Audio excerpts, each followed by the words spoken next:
Hello, Faith. Hi. How you feeling today and how you doing today? I'm tired. I'm very tired, but I'm good other than that. It's been a long time, man. It's been a long time since we caught up Yeah. and had a good conversation, man. Okay, I think I'll start with an update. Do you remember when's the last time I was here? It feels like it's been like years, isn't it? It Yeah. feels like it's been a long time. Do you remember? No. Okay, done. Um so yeah, my business is called Essence by Faith. I make an all natural hair product. I will show it to you. Um, So this is what it looks like. Excuse the mess. This is the jar, and inside it, it's a blend of coconut oil, avocado, cucumber, perfume oil. Yeah, Yeah, that's better. that's it. Yeah. Oh, and lemon and lime essential oils, and it's like a one-stop shop for your hair. So it's you can moisturize it, you can wash it, you can leave it in. Um, a lot of things you can do with it. Yeah. There's also a social enterprise aspect of it. So I run workshops and events for women, mainly black women, and it's all about female empowerment, education, and that sort of thing. There's many things I plan to do in the future with that, but yeah, that's essentially what I do. Yeah. So, this year, like, how's your business going this year? Like, how's everything going this year in terms of like, yeah, your business? Well, this year it's been quite slow because there's a lot of, when you have a business, there's so much admin to do, especially when you're the only one in the business. So I did do a market, I think it was last week in Walthamstow. That was good. So yeah, I just went there, sold a couple of products, and mingled with other business owners. But yeah, that's pretty much the only thing I've done this year. When you was explaining, obviously what it does, what your business is all about, just a random question: why is your business mainly just for black people? Why isn't it? Why can't obviously white people and other people from different races like use it? Because somebody might be watching this and just think, oh, why is it? You get me? Like, They can, so the product is actually for everybody. The other side of it is because there's a lot of division in the black community, especially when it comes to black women. And I feel like there's not enough spaces that is just for us. And that's why, I want to bring us together. I want us to unify more. I think we need each other more. We do. We need each other to get through the type of things we go through on a daily basis. And I just want us to be more united, with each other. So that is what the events and workshops are about. It's about bringing people together. yeah, bringing people together. I think one of the one of our conversations I think we had was about the black community. I don't know if you remember, in terms of how much people help each other out and how much obviously more people need to get together, like you said, in it, unite, support each other through what everyone's doing in it. Like, since we had that conversation, do you feel like things are getting better, or we still haven't, like, some way to go? You get me? Things have definitely got better. I'm talking on a global aspect. Things have got a lot better. I think there is an awakening going on. Like with every human being, there's an awakening going on. There's an awakening with health, spirituality, finances. 10, 20, 30, 40 years ago, you wouldn't be able to have such an open conversation about money and about generational wealth and about how to make your children rich, and stocks and shares has now become something that a lot of people know about, whereas before it wasn't. So I think there is an awakening happening with everyone, but with Black people, I think we are becoming more accepting of ourselves and more aware of, the world we live in and how we need to go forward. Especially, I'm so happy and proud of what's happening on the continent with Burkina Faso and Ibrahim Traore. I never thought I would, be able to witness such a blessing of seeing an African leader stand up for Africa and for Africans, and take back control of our land and our resources. Is such a blessing to see, and it warms my heart.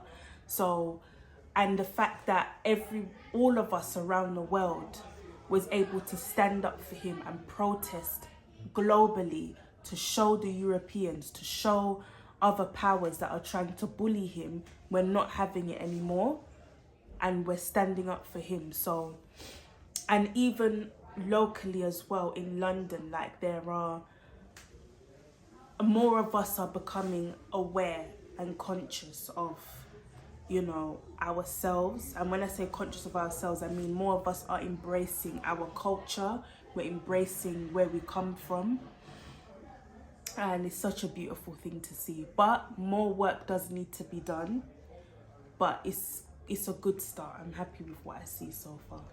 I think what I like about social media is, do you remember before, it was easier to separate us, innit? Because the news and other people was controlling the narrative, innit, of what's really going on in America. Remember, with people like Gaddafi, back in the days, we didn't really understand what Gaddafi and all of these people really wanted to do. But obviously, remember, the news used to manipulate us, used to feed us what they want to feed us. You remember, these guys are terrorists and all of these things.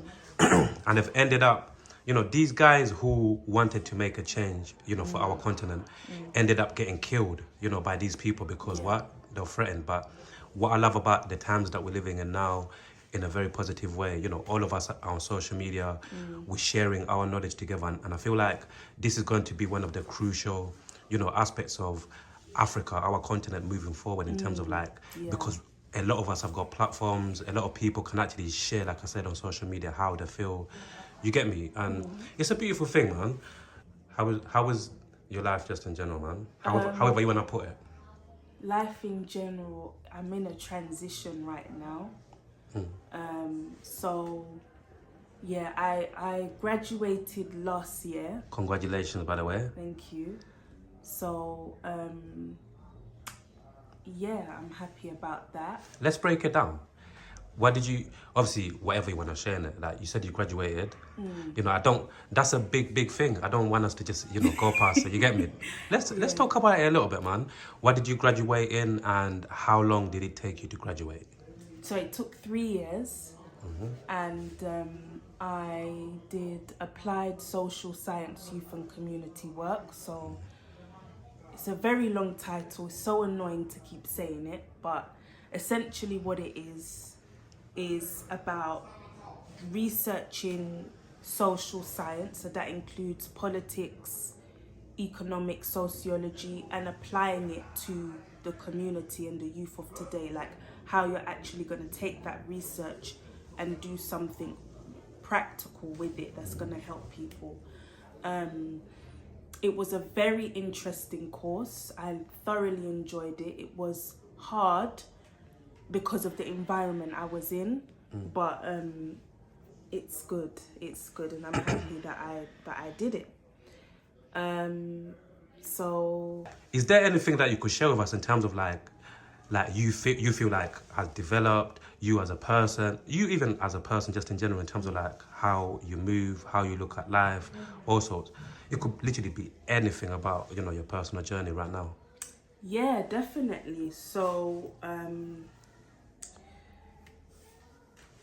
yeah, a lot has changed because it's been years since I've been back on this channel, and definitely the way I see things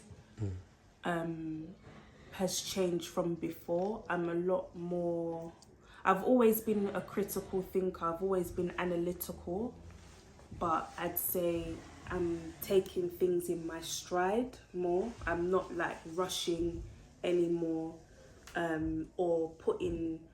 I do need to work on putting pressure on myself, because sometimes I still do that. But like, I'm not the. If let's say I sit down and I say I want to get 20 things done today. If I don't get those things done, I'm not going to beat myself up about it. I'd say my views on certain things has changed as well. Like marriage. Like, to just let the people know, yeah?